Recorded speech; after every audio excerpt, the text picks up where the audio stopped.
जिंदाबाद जिंदाबाद आयशा जिंदाबाद जिंदाबाद जिंदाबाद। लो पढ़ाई करने को, पढ़ो समाज बदलने को, लो पढ़ाई करने को, पढ़ो समाज बदलने को। जिस तरह से आपका एम्बिशन लेके चला आयशा, वो एम्बिशन कहीं ना कहीं बिहार में भटकाव की तरफ है। वो संगठन जिस तरीके से मजबूत होनी चाहिए थी वो नहीं दिखाई देती है। कैसे देखते हैं इसको, आप बताएं।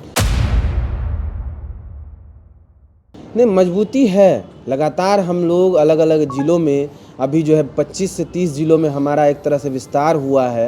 और इस सवाल पे अभी सबसे ज़्यादा अभी भी हमने पिछले दिनों 14-15 तारीख को राज्य भर में हमने प्रतिवाद दिया। लगातार हम बिहार के अंदर छात्रों के सवाल पे सबसे गतिशील छात्र संगठन के रूप में हम स्थापित हुए हैं।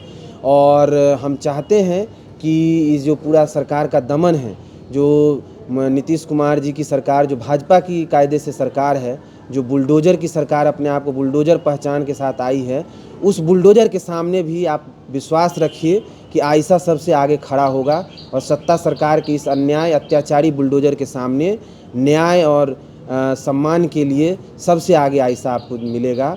और इसी उम्मीद के साथ हम लोग इसको आगे बढ़ा रहे हैं। देखिए, नई शिक्षा 2020 जो आई, नई शिक्षा नीति, हम लोगों ने उसी समय में ये बात कहा कि ये NEP नई शिक्षा नीति नहीं है, नए तरह से एक्सक्लूड करने का शिक्षा नीति है, बाहर करने का शिक्षा नीति है। और वो इस रूप में आप देखेंगे कि तमाम तरह के फाइनेंसिंग अनुदान का जो संस्था था, अनुदान देने की जो समझ है, उस समझ को ही ख़त्म करके वहाँ पे हेफा नाम की हायर एजुकेशन फाइनेंसिंग एजेंसी ला दी गई। और हेफा मतलब वहाँ से लोन लेने की व्यवस्था कर दी गई। आप समझिए, लोन लेकर के देश के विश्वविद्यालय चलाने की नीति लाई गई, तो उसको हम क्या मानेंगे। उसको तो साफ साफ ये बात है कि समाज में जो आर्थिक सामाजिक रूप से पिछड़े वर्ग से आने वाले लोगों के लिए आप शिक्षा से दूर करने की नीति ला रहे हैं। आप उसमें आरक्षण, सामाजिक न्याय का कोई एक पैराग्राफ नहीं आप ला रहे हैं। 70 पेज का डॉक्यूमेंट है नई शिक्षा नीति, एक जगह पे आप आरक्षण का जिक्र आप नहीं देखेंगे। सामाजिक न्याय को कैसे शिक्षा से आप जोड़ सकते हैं, जो सामाजिक न्याय को कैसे बराबरी के साथ वहाँ पे ला सकते हैं, उस पर कोई समझ नहीं लाई गई है। ऑनलाइन एजुकेशन को बढ़ावा दिया जाएगा। आप समझिए, बिहार के अंदर ऑनलाइन एजुकेशन को कैसे बढ़ावा दिया जाएगा, जहाँ पे 20% लोगों के पास ऑनलाइन सिस्टम नहीं है, पहुँच नहीं है इंटरनेट से। कैसे मजदूर गरीब परिवार के लोग ऑनलाइन शिक्षा लेंगे। आपने कह दिया कि सिलेबस के 40% सिलेबस जो है ऑनलाइन क्लासेस से कवर कर सकता है विश्वविद्यालय और कॉलेज नई शिक्षा नीति के जरिए। आप 40% 50% क्लास तो ऐसे ही उसका ख़त्म कर दिए आप। तो जो जिस दुनिया में खड़े होकर के सरकार ने नई शिक्षा नीति बनाई, वो दुनिया कॉरपोरेटिव की दुनिया है।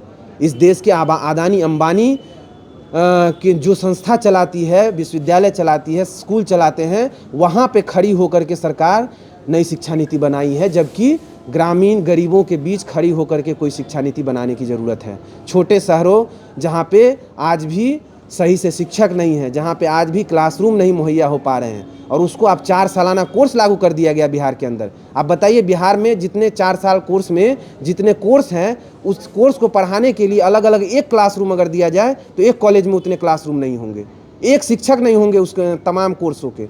अभी आप सर्वे करा लीजिए, जितने कोर्स प्रोवाइड किए गए हैं 4 सालाना कोर्स में, 4 साल BA हो गया है बिहार के अंदर, उसमें जितने कोर्स है उस कोर्स का एक एक शिक्षक अगर कॉलेज में खोजा जाए तो नहीं मिलेगा। बिहार विधानसभा सदन में आपकी स्थिति कमज़ोर है, कह सकते हैं नहीं के बराबर है, तो कैसे आप आवाज़ उठाएंगे। बिहार विधानसभा में भले ही हमारी विपक्ष की स्थिति कमज़ोर हो, लेकिन हम बिहार के सड़कों पे, बिहार के चौराहों पे, बिहार के छात्र नौजवानों के बीच इस सवाल को मजबूती से उठाएंगे। और बतौर इसी माध्यम से हम लोगों ने सरकार को समय समय पे चुनौती दी है।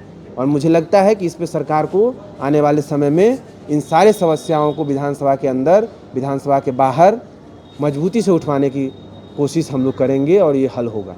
धनंजय जी, जहाँ से आप पढ़े और बिहार की एजुकेशन में कैसे डिफरेंसेस देखते हैं।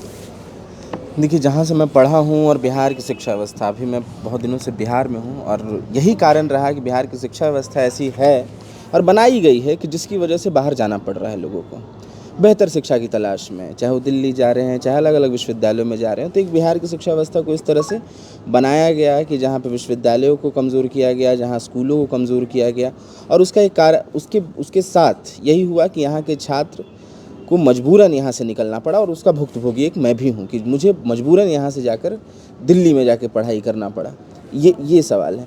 तो इसी के साथ ये भी है कि अब डिफरेंस यही है कि हम वहाँ कैसे देख रहे हैं कि वहाँ जिस तरह से जब हम दिल्ली यूनिवर्सिटी में पढ़ रहे हैं तो जहाँ ऑनर्स सब्जेक्ट्स हैं, तो वहाँ हम लोग जब पढ़ें तो पॉलिटिकल साइंस ऑनर्स जब पढ़ रहे हैं तो तमाम पॉलिटिकल साइंस के अलग अलग सब्जेक्ट्स हैं या अलग अलग कह लीजिए कि उसके रूप हैं, उसके बारे में पढ़ाया जा रहा है। हम पॉलिटिकल थ्योरी पढ़ रहे हैं, इंटरनेशनल पॉलिटिक्स पढ़ रहे हैं, तमाम चीज़ें पढ़ रहे हैं।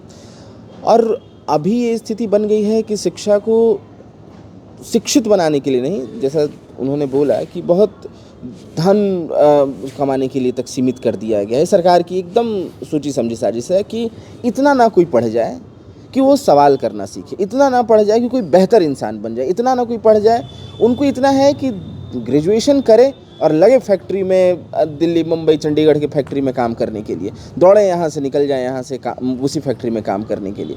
सवाल ये है कि हम शिक्षा को देख कैसे रहें। तो आज सबसे ज़रूरी है कि एक संपूर्णता में शिक्षा बिहार की सबसे बड़ी ज़रूरत है, जिसके लिए आपके सबसे, हम लोग क्या बात करते हैं, आइसा का एक मोटो है, आइसा का एक नारा है कि जो व्यक्ति अगर किसी विश्वविद्यालय के दीवार में ईंटा लगा रहा है, उसका बच्चा उस विश्वविद्यालय में पढ़ सके, उस गांव के अंतिम छोर तक जो भी हाशिए पर का व्यक्ति है उस विश्वविद्यालय तक उसकी मतलब वो जा सके।